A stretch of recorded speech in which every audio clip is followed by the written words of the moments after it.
Welcome to Two Giant Goofballs, a New York Giants podcast. Are you a goofball that loves Giants football? If so, sit back and relax as we talk about the team that both excites and frustrates us so much. And now, here are your goofball hosts, Drew and Rob.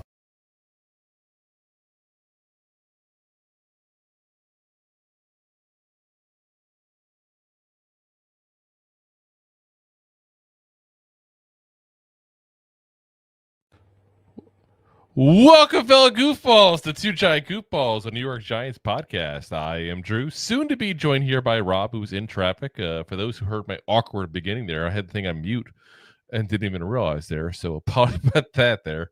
It's the fun of not getting time to go sound check beforehand there. Guys, we're getting a lot of news here to go over with you. And like I said, Rob does hope to stop in later on. He's once again stuck in traffic there on his way back from New York City, where apparently there's just nonstop traffic. Again, I don't know what the traffic is lately with the New York, New Jersey area here. It's insanity. Everybody I talk to up there is dealing with tons and tons and tons of traffic, more than usual even. So, you know, if you guys are also dealing with it, sorry for that. I know it sucks. Commute sucks enough as it is.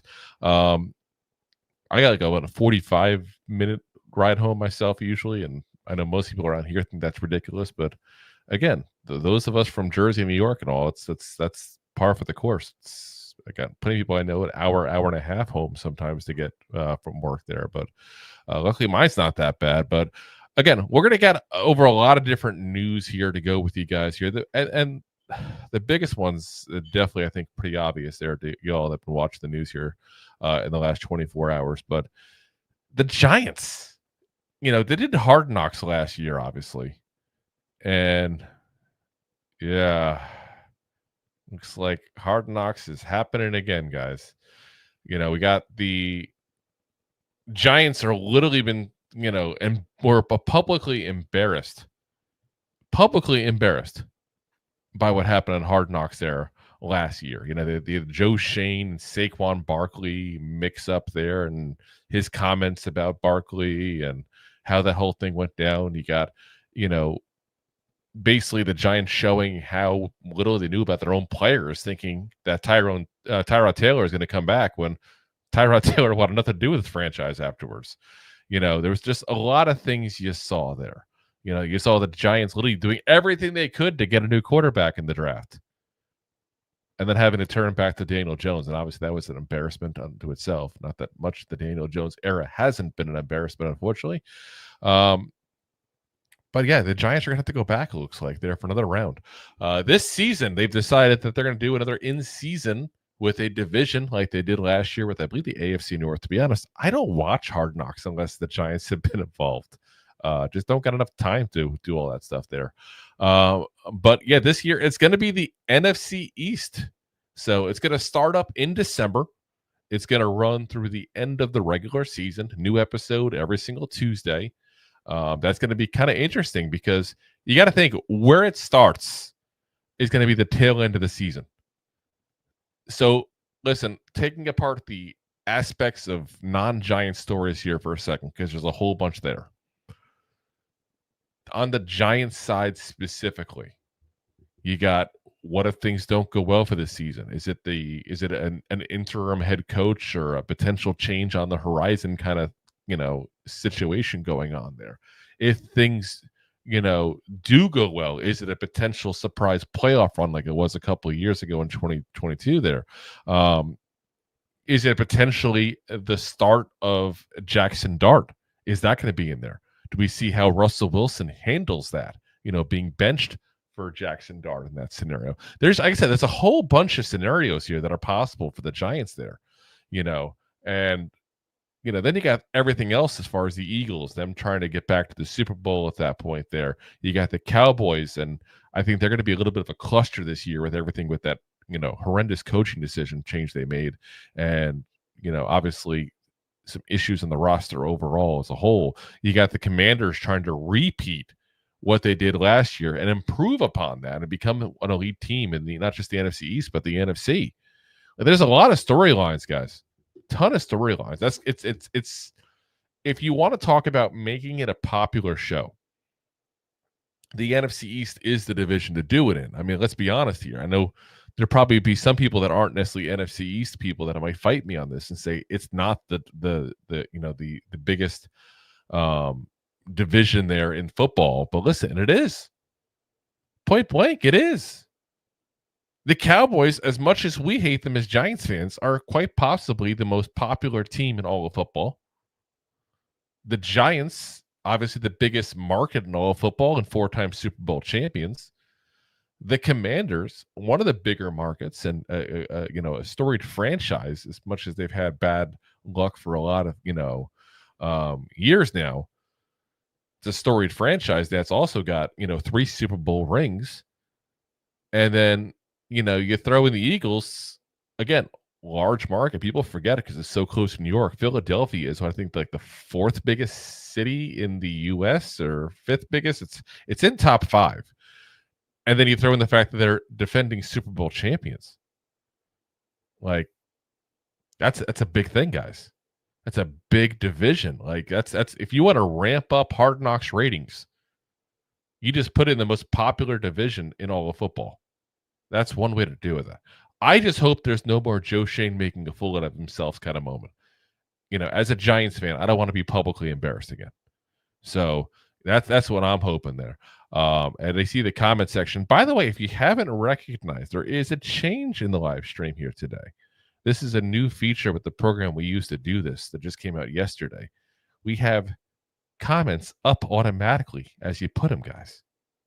So I thought it was a pretty cool feature that is added. So I went ahead and got it added on here today for the show so that way you guys can all see it. So if you're on YouTube, X, or Facebook, and Twitch, I believe as well, it's going to pop up automatically here. So we can still do it the old-fashioned way, but I thought it was a nice little ad there. So as Deb says, I can't believe they're doing that again. And listen, again, I can't believe it either. John Mara's got to be pissed as hell. Like, this can't be something he was okay with. Remember, he said before they did the offseason one, he was asked years ago, would the Giants ever do Hard Knocks? And he gave a take to something along the lines of Over My Dead Body or Once I'm 6 Feet Under, like that kind of, answer there. And yeah, now all of a sudden, 2 years in a row. And again, they were publicly embarrassed by the last one, guys. To be very frank, publicly embarrassed. So, yeah, he can't be excited. And it makes you wonder because the Mara family has had a lot of pull within the NFL. Again, there's a lot of history with the NFL and the Mara family and the Giants organization as a whole, obviously, going back to the Duke. But, like I said, it just really makes you wonder if the Giants have lost some of their pull within the NFL ownerships. Because it used to be what Marijuana Mara got. Out of respect for that last name. But I find it hard to believe he's changed course. You can say it maybe the first time. Okay, maybe he's like, let's try it. Let's just do it in the offseason, though, so nobody sees anything we're doing. But, yeah, that's a little crazy now to have 2 years in a row. There's no way in hell he wanted to go back. So, it just seems a little crazy. As Deb asked, they couldn't say no. I don't think they can.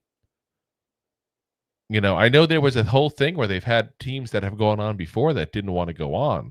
Remember, there's a whole lot to be on the offseason. I said the Hard Knocks training camp version. There's a whole lot of things like it can't be with the new coach, can't be one that's been on there like the year before. So, like, there's a whole bunch of rules about that kind of stuff, how they pinpoint that. By the way, Buffalo Bills is who's going to be the training camp one. For those who are Hard Knock people and like to watch all the episodes and all the variations there, the Buffalo Bills are going to be on there. So, like I said, it'd be interesting though to watch this one here in season. I'm kind of gonna be curious to see what kind of stuff they give us that we may not be able to go ahead and see. Like I said, it's gonna be fun. I think. I'm hoping if the season goes as like I think it's gonna go, because again, we've said it before the show. I think we're gonna be an average team this year. As Perry Bennett says, I love the G-men, but it's depressing to see what happened since the glory days of LT and Strahan. Yeah, and you got to hope that we just listen. I'll say it before. I'm not going to change course on what I said going into this draft. I said Abdul Carter scares me because of the foot injury. Point blank, he does. Stress injury to your foot before you even step foot on the NFL field is scary. But what I do like is the fact that he is a highly talented player. And he's the first one that I'm not going to say he's LT or Strahan. I think that'd be goddamn ridiculous. But he's the first guy with the potential to be that kind of player. And I don't mean, again, LT, because LT is on a totally different level as far as I'm concerned. He's the GOAT. But a top tier star pass rusher. He has that kind of physicality and ability, as we also have, and I'm sorry, I have a little trouble. KXN Dart there on X says Darius Alexander's looking fire there. And yeah, he's going to be a nice compliment as well to Dexter Lawrence, that's for sure. Again, guys, there's reasons to be excited about this season. I just can't believe the Hard Knocks is going to be a situation for us to deal with again. Deb says, just read the NFL can force teams to go on, but they're exempt if they were on the previous 8 years. Guess that changed. But no, it doesn't, because keep in mind, Deb, we weren't on Hard Knocks. We were on Hard Knocks offseason. And that's the difference, probably, if you look at the language on it. And that was Hard Knocks itself, which is the training camp version. This is a different variation. So the rules simply might not apply. And again, that's something the NFL office knows, the Giants front office knows, the legal teams and all that kind of stuff know. But I really, really find it hard to believe. Because what's going to happen, like let's say John Mara was okay with it. What's going to happen if the Giants do bad again and there's planes going over the stadium? And that's on Hard Knocks. There is no way in hell that John Mara signed off on this and wanted to be a part of this year. As KX and Dart says, very exciting, but yeah, I agree. BS us with this year's Hard Knocks. Again, yeah, it's insanity. I can't believe that we're back into that kind of scenario again. It's crazy. All right, guys. Well, we'll have to see what happens there. Like I said, that's going to be a fun story towards the end of the season, I have a feeling here. But let's get into the rest of the NFL news here, because there was another thing that was a big NFL news. Now, not necessarily Giants news specifically, but it definitely affects the Giants, because we play against a team twice a year, every year, that does this play on a regular basis. And it's the vote on the tush push. And it's not banned, guys. There was a lot of talks this time about that potentially being banned. It's not banned. And I got to say, I, for one, am very happy that it's not banned. And it's weird because I feel like I'm sticking up for the Eagles in a certain degree when I say this. But I hate this BS of, oh, we can't stop it, we should just ban it. Oh, it looks like rugby, it should be banned. That's just some chicken BS, guys. Point blank. You want to stop the play? Stop the damn play. Figure out a way to stop the play. Because what you're really saying is there's a team who's successful against it, and I don't like that they have a competitive edge because they have that people are having trouble stopping. Because again, let's be very frank, this is an Eagles thing. This is not something that 32 teams have adopted, but it's also not something that teams are using for every single play. So it's, it's not like it's become like a weird version of Easy Madden where, people are just doing crazy stuff there. Yes, is it something that's a huge advantage for the Eagles, but there's nothing to stop other teams from going ahead and building a team that can do the same damn thing. Point blank. And to me, find a way to stop it. Stop your whining. Point blank. And again, I say this as a Giants fan, a team that point blank needs to figure out a way to stop it themselves. It's BS. This is again, this is up to the teams to figure out how to stop it. And I thought the Giants might have kind of figured some of that secret sauce out there a couple of years ago when we beat the Eagles there towards the end of the year. Remember, I think was it Bobby Okereke who jumped the line at the perfect time and hit right into Jalen Hurts But, again, you want to stop it? Stop it on the field. Don't stop it in a closed meeting room. That's BS. Like I said, that's utter BS. And that's like ridiculous to say, like, oh, your team figured out something that's a competitive advantage. Instead of stopping on the field, we're going to stop it in a boardroom. Ridiculous. So, to me, if you want to stop it, like I said, just find a way to stop it on the field, guys. Or if it's such an advantage, figure a way to do it yourself on the field. And listen, I may not be right 100% I'm about to say. So if I'm wrong, guys, feel free to put in the comments section. Tell me point blank that I'm wrong. I can't think of a single scenario where somebody got hurt in that play. Which, to be honest, I'm a little shocked because looking at it originally, you go, "Whoa, this is a little dangerous here. You're really pushing people on a pile like this. Like somebody can get hurt." NFL cares about their image because they got caught, not caring about concussions. Let's call it what it is. But I can't see anything that I remember in my Rolodex, my memory here of injuries caused by the tush push. And that's the only way I'd be okay with saying get rid of this play. If it was like, okay, well, this person got hurt, now this person got hurt. Okay, hold on, we got to look at this here. This is for the health of the players. But that's not what this is, guys. This is point blank not about the health of the players. This is point blank about teams being, whiny little brats because they're having trouble stopping a play. Figure out a way you can stop it, or do it yourself. That's all there is to it. I also see there KXN Dart saying, "Is it true that Jason Kelsey helped out this tush push situation?" So I know he did go, he did go over to the meeting and spoke on behalf of the play. Again, you're speaking on behalf of the Eagles, really, is what it is. But that's what it is. Is you're really speaking to the actual.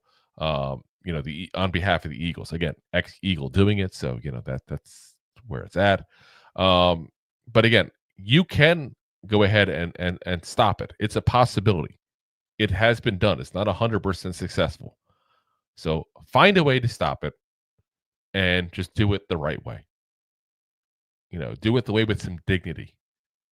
Because there's no dignity in just trying to stop the play by having a vote on it. And I do see, some of the other comments here that we got going on here. Let's see here. Up, and for some reason, Deb's comment just came back up as well. I don't see it there. Got a little glitch in the new system here that they have with the comments there, I guess. So, who was it that put there? There we go. Jay said, apparently the NFL put the Packers up to it. I don't know if that's the case or not. I didn't read that, Jay. So I don't know if that's something you read yourself somewhere. I'll trust you that you hopefully heard it from a legit source. If that's the case, that's some BS. But again, I think this is all on them being afraid of it being an injury situation. And NFL's gotten caught so many times not actually caring about player safety. And they don't want to get in trouble again for that. So, if that's the case, again, just grow a pair. Say it point blank if that's what the difference is. And then JL said that they put up the Lions to the seeding system. The teams had to propose it. Yeah, I get that part of it. The teams do have to propose it. So that's what it is. So it would make sense if the NFL wanted, they would try to get a team to do it. But again, it's just BS. The Lions, though, specifically, it makes a lot of sense, though. Because the Lions, obviously, there was the issue last year with that division where you had a lot of good teams. So the playoff seeding system, I actually agree with that change. How many times do you see a team that's like one win over 500 or even one game under 500 sometimes, and they have a home field advantage in the playoffs? Absolutely insanity. That's stupid. Let's see here. Deb says once again to bring up push pull rules that have been enforced for NFL for 100 years, but it's obviously not against the rules though, or they wouldn't have allowed it to begin with. That's what it boils down to. And then let's see here. Marco says, what's the difference between a tush push and a lining up a 300-pound lineman as a fullback? Are they going to make that illegal? Exactly. 100% exactly. Like I said, that's what this is all about. This is about NFL teams crying and complaining because they're having trouble stopping a play. And again, I'm like backing the Eagles in this conversation, and I freaking hate that. But that's what it is. That's exactly what it is. As Jay now started, I knew if I said that, I was going to get into this. Jay says the point of sports to win your divisions. They're going to be weird outliers where teams have lights out seasons. Again, I get it, but to me, it's the point to win your division. And if the win division gets you in the playoffs, then that's still, you got an accomplishment for winning your division. But to go, potentially 8-9 and have a home playoff game, that's ridiculous. Absolutely ridiculous. Like I said, that's where it's at there. So again, I hate to kind of sound like I'm backing up the Eagles here, but I'm kind of had to, I guess, kind of do that one time, much as it pains me. It's BS. So, all right, let's get back into Giants news here, guys. Enough to talk about tush pushes and TV shows and all that stuff. Let's get into actual football here. So Bleacher Report listed a best kept secret for every single team in the NFL. And they made ours as Bobby Okereke. Bobby Okereke as the best kept secret. They said maybe it's because the Giants haven't had much success as a team since his arrival a couple of years ago, but it's a bit perplexing how Okereke hasn't made at least a Pro Bowl roster in his career. The 2019 third-round pick racked up 149 tackles in 23 and 93 in 12 games last year before suffering a back injury. Plus, he's a well-rounded player who has 13 passes defended in his 2 campaigns in New York. So I got to say, I don't know. Is he really considered a secret? Like, is Bobby Okereke some kind of secret weapon that people don't know about? I don't know if I call him that. Like, he had a great 23, and that's 100% the case. I said 149 tackles, excellent season. I didn't really have a great year last year. I mean, we called him out a couple times when it seemed like kind of dogging on plays and stuff like that. And he's got a massive contract. Like, he got paid, I think, like the top linebacker contract in that free agency going into that 23 season. And there was a lot of linebackers. And if I remember correctly, he got like the top one. So, I mean, again, I don't know if you call that a secret. Like a guy who's like one of the best paid linebackers in the league and a guy that had 149 tackles, just, I don't know if you would call it 1.5 seasons ago now at this point, I do think he's a really good player. I'm hoping some of the issues that we saw, again, we called him out live on the games, even we're doing the cast here, talking about how, like, he seemed to be dogging a couple plays. And I think some of that might have been the injury that he had. Maybe that was affecting him beforehand. I'm trying to give him that benefit of the doubt because he was played with that dog mentality in 23 so much. I don't want to take that away from him there, but you definitely saw it. But that 23 was his best chance to go ahead and get in the Pro Bowl.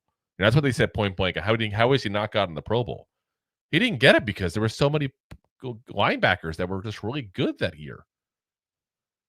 I remember looking at the rosters going, yeah, I get it. Like, I wish he could go because he had a great year. But I get it. It wasn't like they put some random scrubs in that didn't get it in. It's not like 5 players decided not to go ahead and come into, the Pro Bowl and you got like the 5th alternate and he got in kind of scenario. If I remember correctly that year, everybody that was a linebacker went in and just played in that game or didn't play in that not game, however you think of the Pro Bowl, whatever the hell you want to call it now. So, like I said, I think he's in the radar of that B tier of linebackers. And if he has another healthy lights out season like he had in 23, he might start moving up into that A tier. But when you're competing against people like Bobby Wagner and stuff like that on a year in, year out basis, it's a little more difficult. So, as I see you there, Perry also with the contract numbers at $40 million over 4 years, $14 million this year. So yeah, like I said, it was a bigger contract. You don't see guys getting $10+ million at the linebacker position very much anymore, unless they are the guys who are considered that upper first tier kind of player there. You don't really see it. So again, I don't know if I call him a secret, call him a damn good player, call a player that I'm excited to see if he's healthy again this year, what happens. Call him a player that I think point blank is going to have a big season, because I do think we have a better defensive line than we had last year. And again, guys, I'm not talking edge rushers. People get confused when I talk about that kind of stuff. I'm talking defensive tackle, defensive ends, the 3 and the 3-4 there. The guys who are literally supposed to be taking up blocks to free up a guy like Okereke. Because point blank, our defensive tackles did Nike, trying to put it nicely. You know what word I want to say? Did nothing there, basically, without, let people go through, let running backs go through, let blockers go through. It's like a revolving door at that first line of defense there. It's like you went ahead and couldn't get off the blocks because people are right on you. That's going to kill Bobby Okereke's abilities. You need him free. You need him able to move around and roam around. Defenses knew that. And last year, they really just blocked him up. I'm hoping with Darius Alexander there, with Dexter Lawrence healthy again, with some moves at that point there, hopefully finding a third guy at that point there, in that mix of players we picked up this offseason. I'm hoping that this is a much better defensive line and keeps him much more freed up. So this could be that breakout year for him, guys. And I mean breakout meaning accolade-wise and getting the attention, because part of what they mentioned is true. The Giants as a team have not had much success the last 2 years. When you aren't successful as a team, it's hard as a player to get successful. I'm looking at a guy like Myles Garrett, one of the greatest pass rushers in the last, let's say, 5 years or so. I mean, obviously, rounding the time frame there. He doesn't get nearly the attention that some other pass rushers have gotten. Look at it, look at a guy like Micah Parsons.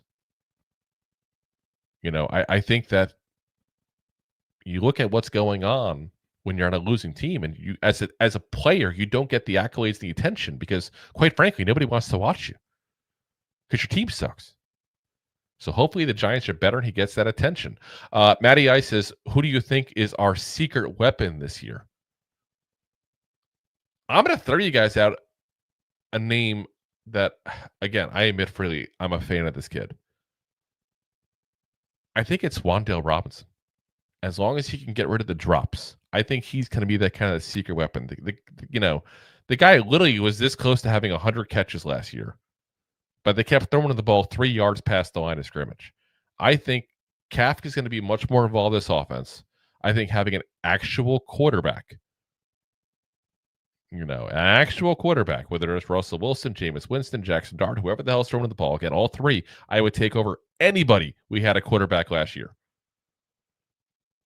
Think about that for a second. He had 700 yards with a 3-yard depth of target. Imagine if you just put it at 5 or 6 yards. I'm not even trying to say this like crazy, like 8 or 9, like 5 or 6 yards. What does that do? I really think this kid could be like a guy who's a consistent 100 catch guy right around that 1,000-yard mark. I think he has that kind of talent. I mean, when he was at Kentucky, guys, don't forget, he was the guy that the people tried to stop at Kentucky. Absolutely, he's the guy. Playing in the SEC, he was the target for them to stop. And he still did his thing. So, like I said, that's who I would say is the best kept secret, because I don't think people outside of the Giants world here realize how good a player Wan'Dale Robinson can be. And like I said, I really think that's where, you're going to see a change there. If you get Kafka involved to use him correctly and get that depth of target there. As I see Jay there say he can go deep and even rush at Kentucky. And he did. He did. And appreciate Deb with hit the thumbs up, guys. Yeah, that does help us huge, by the way, there. Like I said, it really helps spread the word there. It's kind of like leaving a Google review for a business there, so to speak, in a way. As JL says, he did everything, was a game breaker. 100%. Like I said, I still think that Wan'Dale Robinson's there. I think the Giants point blank have not used him correctly. And part of that was he was used, especially last year, as a safety blanket. As a safety blanket point blank for Daniel Jones and the rest of the quarterbacks as they were having trouble because some of it because of the line issues, especially later on in the year. The line was good the first 6 weeks or so. But a lot of it was just the lack of talent. It was that lack of talent they were having at that point around them where they couldn't get the ball to the receivers because they didn't have a guy who could get the ball to a receiver. So he's just kind of sitting there 3 yards out hoping to get the ball. And hoping to, be able to help the quarterback when he's looking, stupefied there. So, again, that's who I would pick. But again, no disrespect to Bobby Okereke. I like him being listed and getting some mention there and getting some props there in national media there with Bleacher Report because he deserves it. Damn good player. All right. Let's talk a little about Jackson Dart here because there was a quarterback expert that was talking about him. And it's a guy that's got quite the reputation there. And it's Jordan Palmer, who was being interviewed by Ed Valentine at Big Blue View. He was talking about a lot with Brian Dable specifically and Jackson Dart and that marriage of that two there. He said, I genuinely feel like it's a great fit. I've got a couple of buddies that are diehard Giants fans. You guys should have something to be excited about right now for sure. He said, I really like this marriage between Jackson and Brian Dable and his staff. I do see a lot of things in Jackson's game. I don't work with Jackson, but I certainly look at the game differently. I break down every guy in the draft. I do my own draft grades. I've been right a lot more than I've been wrong, and I was really high on Jackson. And then he was talking about Dable, and he said, what doesn't get seen is his ability to teach. I'm a quarterback coach, but at the end of the day, I'm a teacher. I've seen Brian Dable be one of, honestly, if not the best at teaching the game. I just kind of felt for the last couple of years that I can't wait until Brian can get his guy that he picked, that he brought in. I can't wait until he can come in and start from scratch with somebody and just teach, because I think he's one of the best teachers in the game. Now, again, I have said forever, and I'll stand by my statement point blank on this, that Brian Dable as a quarterback coach guru is an overrated statement, because the only one that's really succeeded under him is Josh Allen. And he succeeded without him since. And quite frankly, he's a guy who, if you look at his time in college and everything, wasn't touted coming out of high school, had to go, step on the field and show what he can do and prove himself. He's just been that guy with that kind of drive. So I'm not trying to take away success that Dable had with Josh Allen. It's there. It's on the resume. There's no denying it's there. But again, he's never succeeded with a quarterback in Miami, Kansas City, Cleveland, all these places he got to go as an offensive coordinator besides Buffalo. Literally had the worst offenses in the league those years with a lot of those teams. And you can say, yeah, didn't have a great quarterback. Look at the year he had with Kansas City. Jamal Charles, one of the best running backs in all of football. And, couldn't do it. So, again, I don't know if that's what I think is, I don't think that's necessarily a true statement to say he's a quarterback guru. He doesn't have the resume, I think, for that. But I do like that, you got a guy like Jordan Palmer who worked with Josh Allen, by the way. I don't know if people are aware, Jordan Palmer is the brother of Carson Palmer. And he's a guy who somehow, in some way, and I don't pretend to know the ins and outs of how it happened, became that guy who works with guys who were going into the draft and been kind of their quarterback coach, independent of what they do in the NFL later on. Here's the people he's worked with in that time frame.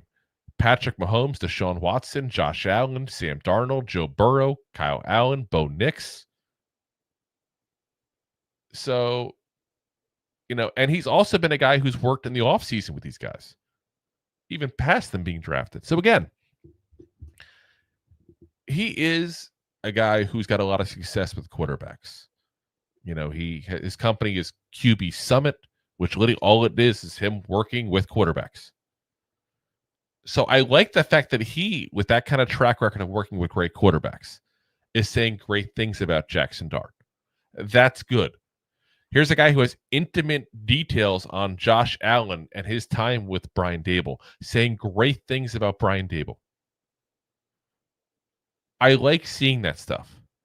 What I do question, though, is the fact that he was with somebody who was a Giants content creator / writer / podcaster. Ed Valentine does a lot of things with the Giants. And I do think sometimes these guys skew things favorably with the team they know they're going to talk about. Like they go, okay, I'm at a Giants show. Let me just say some things about the Giants that are positive. People like that. It'll get me popular with people that are listening. That does happen. I'm not going to sit there and say that that's what he did. I don't know the guy like that, but that does happen sometimes. So, but again, I like seeing positive news though.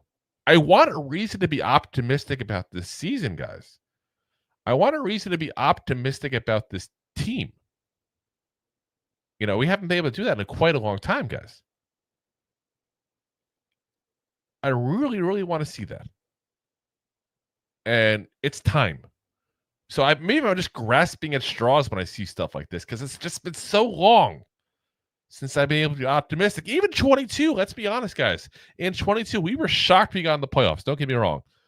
But did anybody go, we're building up. We're on our way to a Super Bowl win again? I don't think anybody was doing that. We were excited to get in the playoffs. We all knew that in the end, Daniel Jones was not going to lead us to the promised land. Exciting ride. Like I loved it. Like it was a fun time as a fan. But again, wasn't getting us to the promised land. Is this maybe a move that starts getting us there? If he's the right quarterback, he is a move that gets us there. So it's nice to have some hope for optimism. Again, I'm not going to sit there and say he's the guy because I didn't think he was when we scouted him. But again, as we say all along, I don't have the ability to sit down and talk to these quarterbacks.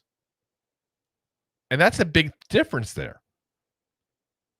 Same as we were bigger on Shedeur Sanders than obviously everybody else in the NFL was. But we didn't have the chance to get him in the interviews and find out the issues that they had with him. Him not taking interviews serious and not learning things and not, giving attitude back to Brian Daboll if that's what happened, as it was reported. Like we weren't around to see that stuff.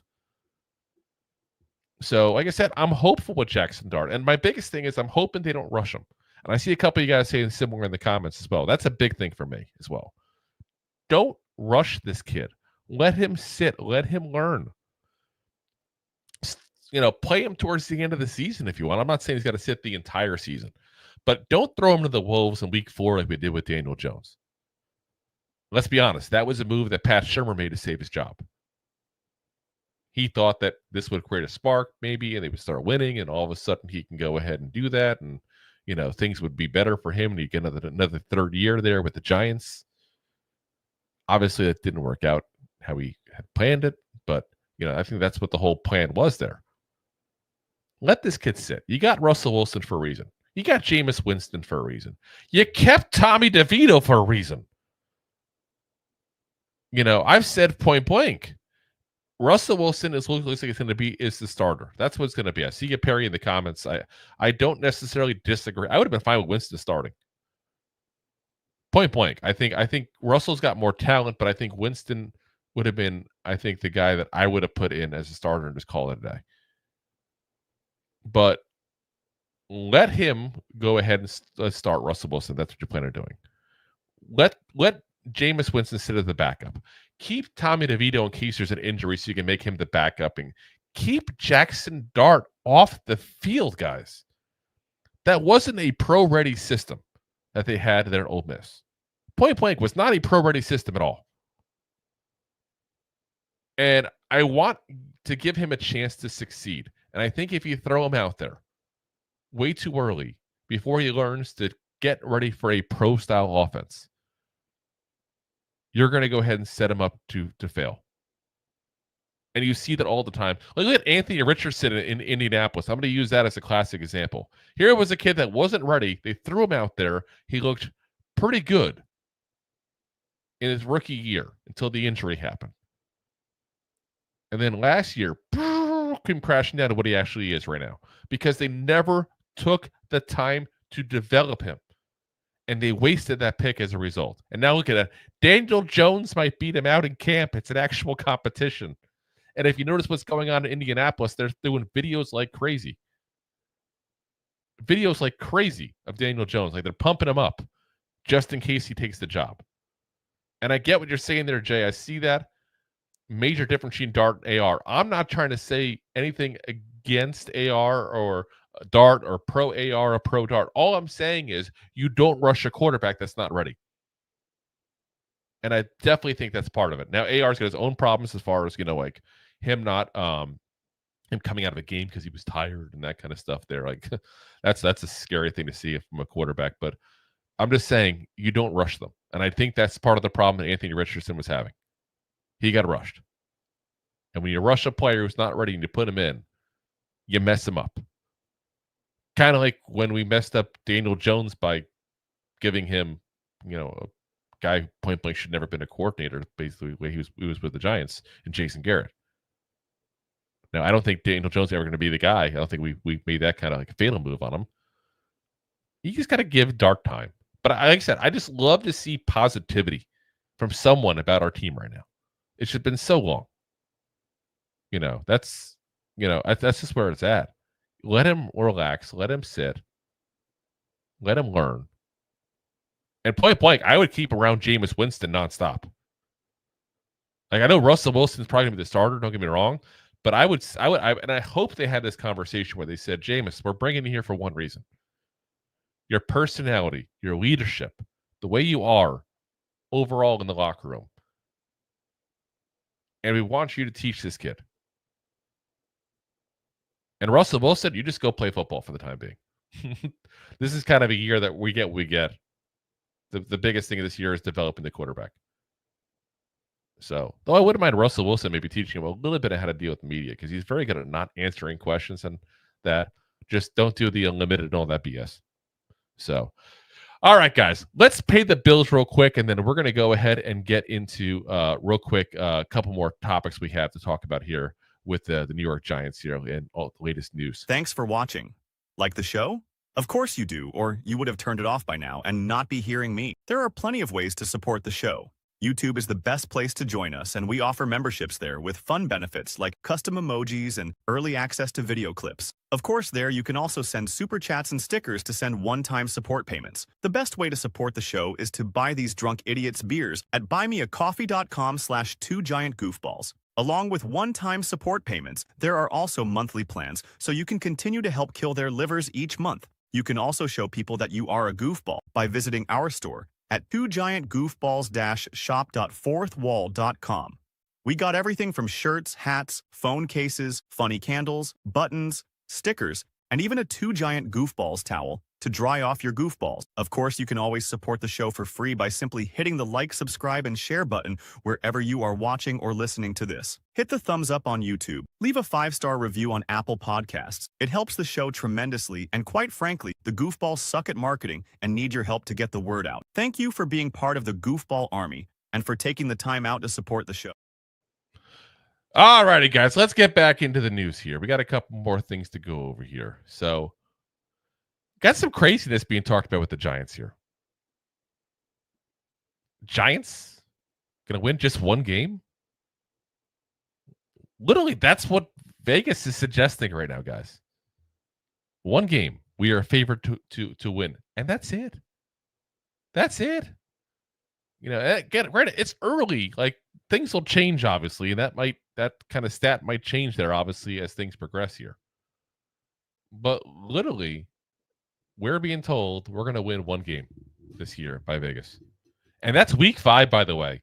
We're a 1.5 point favorite over the New Orleans Saints. That's a little crazy because let's be honest, guys, the Saints don't even have a quarterback right now. They don't have a quarterback, and we're already 1.5 point favorites over them. They also lost both their corners, their starting corners in the last year. Traded Lattimore, we saying to Debo. 1.5 point favorites. Guys, that's a slap in the damn face. By the way, great game to go to. I'm hoping to go to that week because I just love me some food from New Orleans. And it's cheap flight, but a side note there. But I mean, literally every other damn game, we are favored to lose right now. There's 13 games that the opposing teams are favored by 3 points or more. That's including against the Patriots, guys. The Patriots! They picked 4th in the draft. They're right behind us. We had the same record last year. Even them were favored. They're favored by more than a field goal. There's 6 of those games. The other team is favored by a touchdown or more. God damn. This is insanity. And Deb, you just beat me to the punch. Says embrace being the underdog. Went to Super Bowl being the underdog in all the road games.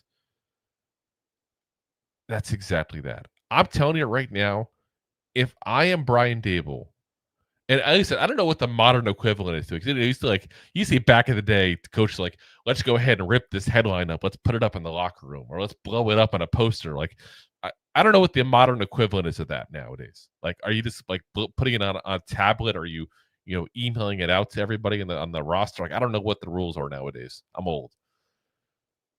Goddamn, Brian Dable better be using that. We're being disrespected point blank. That's insanity. One damn game this year that they have us winning. We're going to be 1-16? Seriously?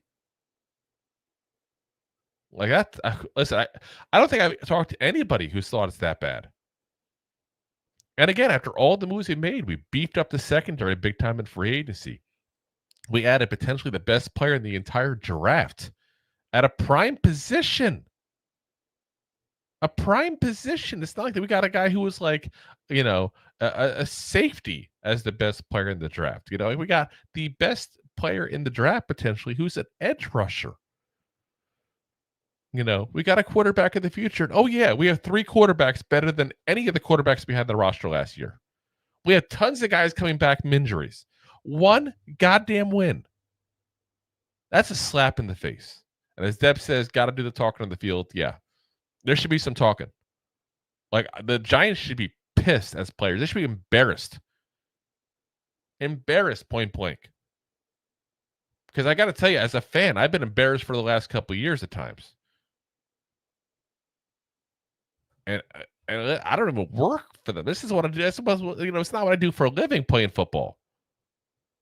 I can only imagine working for a place that point blank is like one of the worst in their business for years now. Because that's the equivalent of it. That enough should get you firing going. But then you got this, like we're trying to improve and nobody believes in us. We got to show them what it is. That's, like I said, that's got to be whatever it's going to be. As Money Mike says, when I looked at our entire schedule, I realistically have us winning 7 games. Perry Bennett says, get mad. Listen, point blank, they should be pissed. Rob and I has winning 8-9 games this year, right around that 500 mark is where we're going to end up being in our mind. Obviously, everybody's got to be healthy as part of that. That's a big issue, especially Andrew Thomas. But again, goddamn, the disrespect is real, man. Absolutely real. And the Giants should be taking that personally. And it's not just, Vegas that's disrespecting the Giants at this point here. PFF did their off-season grades. And again, guys, I thought we had a really damn good offseason. Really good offseason. Abdul Carter in the draft. Darius Alexander, who's a steal in the draft at that point there as well to help the defensive line. You go ahead and get a guy in Holland that a lot of people had as the best safety in free agency. You get a Debo, who, again, a lot of people had as the best corner in free agency. And you shore up that secondary. You get tons of guys coming back, from injuries going to help the roster overall. But there's a lot of people we added to that defense specifically. And then again, like I said, you go ahead and get 3 quarterbacks now. Russell Wilson, Jameis Winston, Jackson Dart, all better than anybody we had in this roster last year. We get a whole bunch of depth for the offensive line. I do question some of the guys we got for the depths, but we have people that legitimately actually play tackle this year. We're not just trying to convert guards over to tackle. We're not getting people off the streets, hopefully. We have legit tackles on the roster. Legit in the sense they play tackle, not that they're legit NFL players. Again, that's a whole separate topic for the day. The Giants, I thought, had a really great offseason. Listen, guys, Rome was not built in a day. You don't go from being a crappy roster to a really good roster overnight. Like, that doesn't happen in one off season. But PFF handed us a B- on the rating, a B-. They said the Giants took swings at quarterback Geno Smith and Matthew Stafford in the trade market, and even called up for number 1 overall pick for Cam Ward, but they were forced to settle for Jackson Dart at the back end of round 1. Defensive backs Paulson Adebo and Javon Holland were great additions via free agency for a defense that earned a 52.2 PFF coverage grade last season. The Giants draft was very good, earning them a A- in PFF's draft grades. So we got an A- for the draft. But what we got great additions in free agency, they say. But we got a B-. Like, where does the math add up there? Like, what am I missing here? Like, I get it. We swung on a couple of things and missed potentially on some quarterbacks. Now, Geno Smith and Matthew Stafford, again, I don't know if I wanted those guys at this point, the way things worked out. Like, if you got Matthew Stafford and had to pay him for the next couple of years, guys, you're not getting Jackson Dart. You get Geno Smith and you got to pay him the next couple of years. You're not getting Jackson Dart. I know it's going to sound a little crazy, but I would rather have Jackson Dart.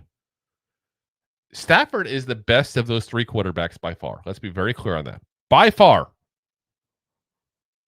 But he's also older. And by the time the Giants are able to win, he's probably retiring. Just call it what it is. And I don't mean get in the playoffs like we did in 22. I mean win. Win a ring. Build up to that. That's what we're building up to. We're the goddamn Giants. We're not just happy with the playoff berth, but not the Browns. By the time that happened, he was gone. He was going to retire probably. He's going to play 1 or 2 more years. That's it. Let's be very frank about that. Geno Smith. Geno Smith is an above-average quarterback that will probably never lead a team to a Super Bowl. And it took him a while to become above average, and it still feels weird to say it, but he is. Let's be honest. He's played pretty decent the last couple of years. Do you really think Geno Smith is bringing a team to a Super Bowl?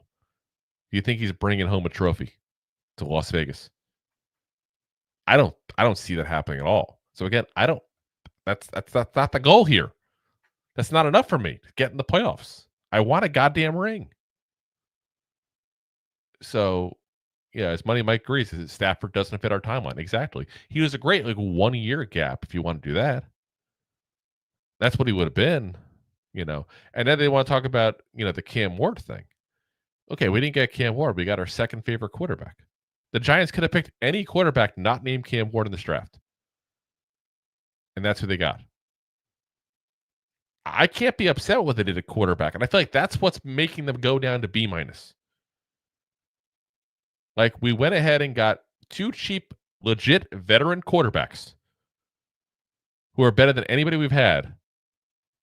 And then we went ahead and kept got the best quarterback in the draft that we could get in our eyes. Meaning the Giants had the pick of every quarterback but 1. And that's who they got. I don't see the issue, guys. I think a B+ rating is disrespectful, point blank. Again, where everybody's just disrespecting the Giants now. It's become the vogue thing to do, I guess.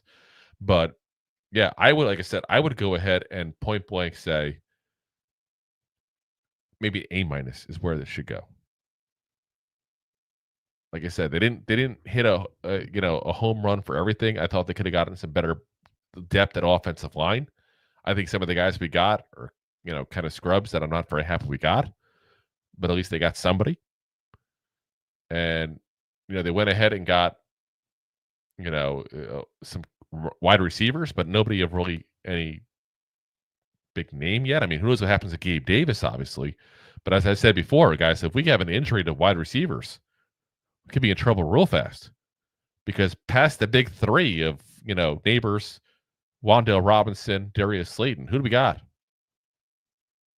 That's one of these undrafted rookie free agents pan out. We got a couple. Obviously, one that used to play last year with Jackson Dart even. But I don't know if you can sit there and say that, we did what we need to do at that position. So again, there's why I'm saying A-. But a B-, I don't know. Like I said, I actually like what they did at quarterback this offseason. I really do. Like, they looked at all the options. They went for big names that, quite frankly, don't fit our needs. And they went with guys that they can get on small, again, discount. I see discount shopping, as Jay says. I see him in the comments there. But they went with inexpensive quarterbacks that would not preclude them from taking a quarterback in the draft to hope to have the long-term answer, because that's the goal here. The long-term answer is the goal, not 1 or 2 years.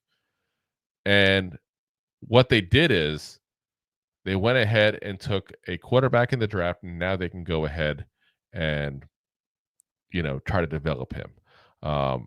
As Jay says, they got people who are just as desperate as they are, Drew. That's fine. I have no problem with that. But again, they fit the needs for what we had. Inexpensive, doesn't preclude us from taking a quarterback in the draft, and won't be so good that you can't bench him to start the kid. And by the way, one of them is a freaking fun human being to have around. That's what I'm saying. So, and it gives them options. They have options at quarterback. That's much better than what they had last year. Again, I think it's a win this whole offseason. I really do. Like, tell me you don't look at this offseason and look at this roster now and go, oh my God, this is a lot better than last year. Like, literally compare the two rosters and try to say that you're not thinking this is a whole much better team. It is. Did everything go perfect? No. That's why I'm not saying A+ or A-. I think that's fair. And that's what they gave the draft grade even. So, and that we gave an A+. So, all righty, guys. Another couple of stories here. And we're going to give you one good here because there's a lot of negative stories about the Giants here. But there was a Giants undrafted free agent that was named a rookie to watch. And that's pretty damn exciting there. Again, some good news on us here. This is from PFF talking about O'Donnell Fortune, the kid from South Carolina that we got. And again, this was a kid that was one of the MVPs of the East-West Shrine Bowl. A guy who focuses on zoned defense specifically. That's what he was when we did our research on him. He's a zone specific guy. We remember we did like a week or two ago, we did our preview on him, our scouting review on him. Again, a decent player in college, specifically in zone. Sucks at man. I think there's got to be a specific role they have in mind here for him. PFF said the Giants could use more quarterback assets behind former first-rounder Deonte Banks and free agents signing Paulson Adebo. And their only draft pick at the position was 7th-rounder Corey Black.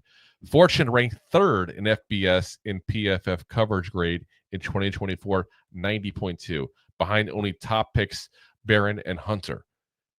He surrendered just 2 touchdowns in coverage and combined for 5 interceptions over the past 2 seasons.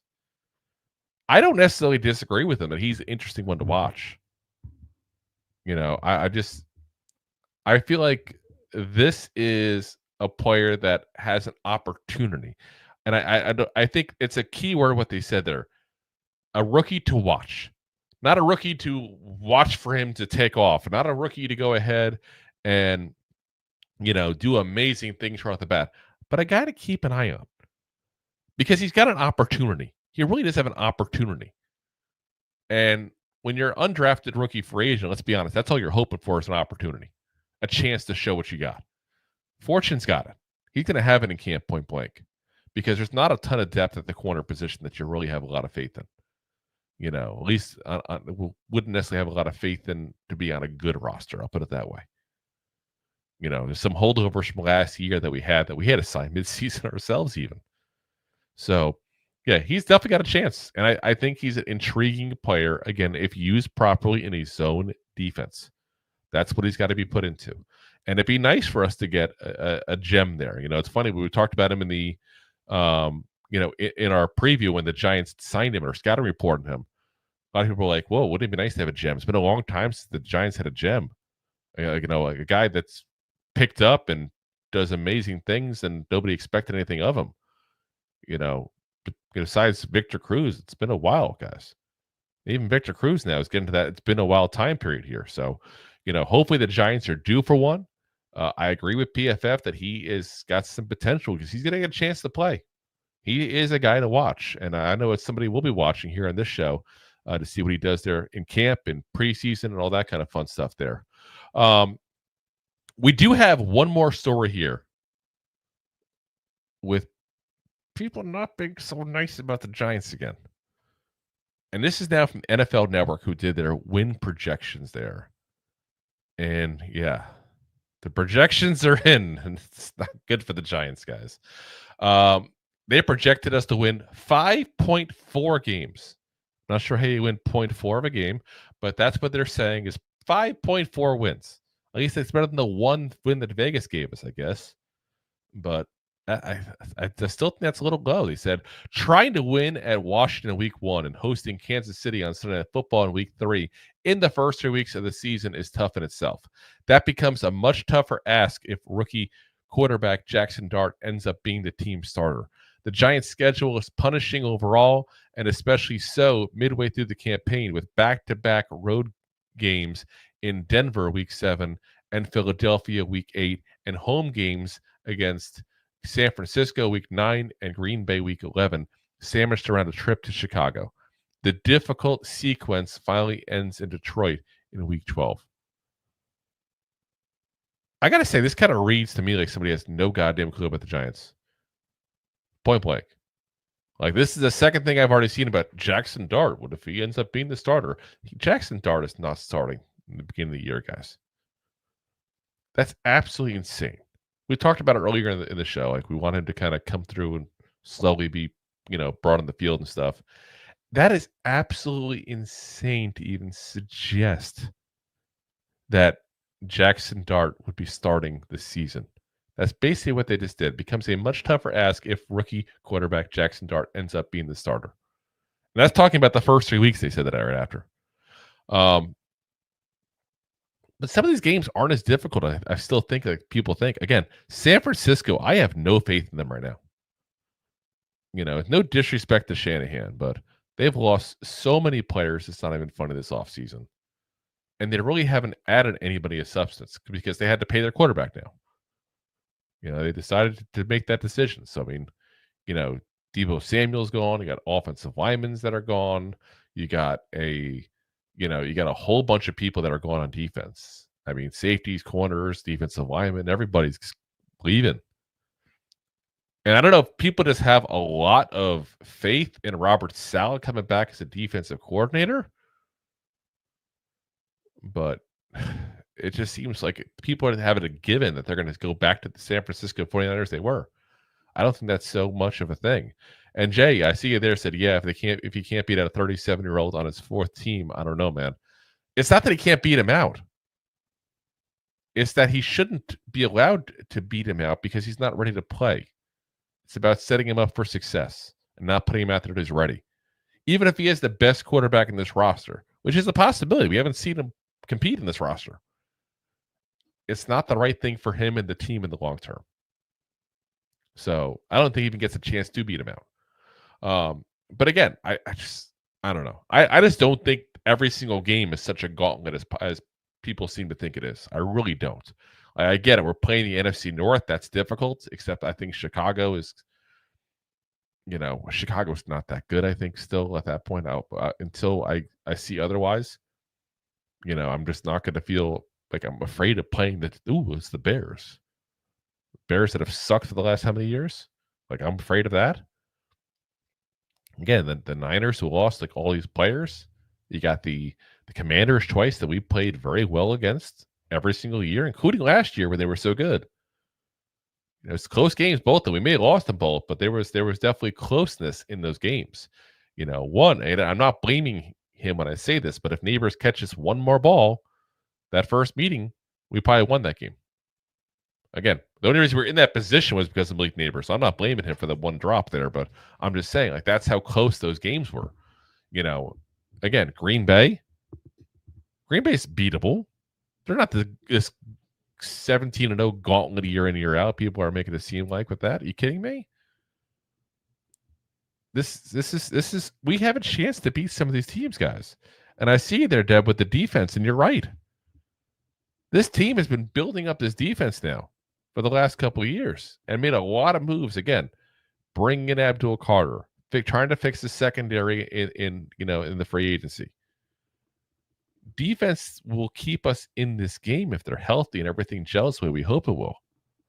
I'm telling you right now, this Giants team point blank is going to potentially shock some people. If there's no injuries, that's the one thing I think could stop us. If the injuries aren't there, I'm telling you right now, this team could absolutely shock some people. So, like I said, hopefully they do. So we'll find out there.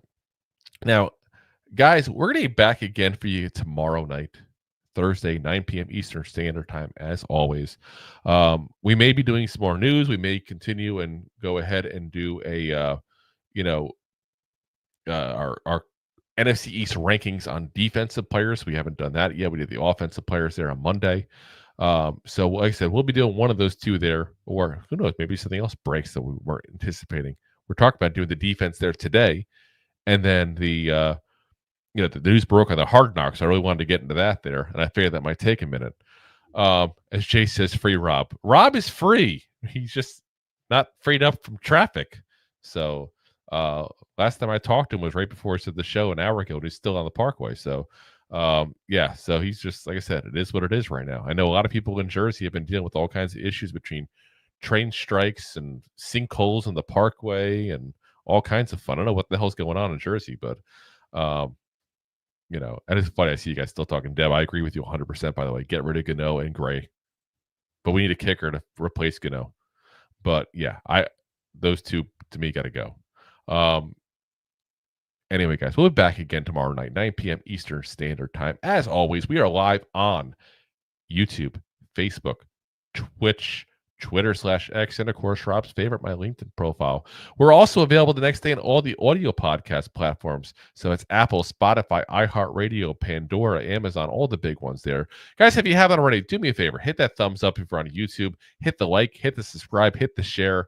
Like I said, tell a friend about the show there, Point Blank. So again, we do suck at marketing, Point Blank. As Chase says, they accept all forms of payment as well. We do accept all forms of payment. Including we work for food sometimes even. So it's funny. Or even one time we worked for Rangers when we were sponsored by Manscaped. So you never know. So again, appreciate you guys for watching as always, and appreciate all the support you guys have shown us there. And as always, Giant fans, go G-Man! Go G-Man! G-Man! Thanks for listening to Two Giant Goofballs, a New York Giants podcast.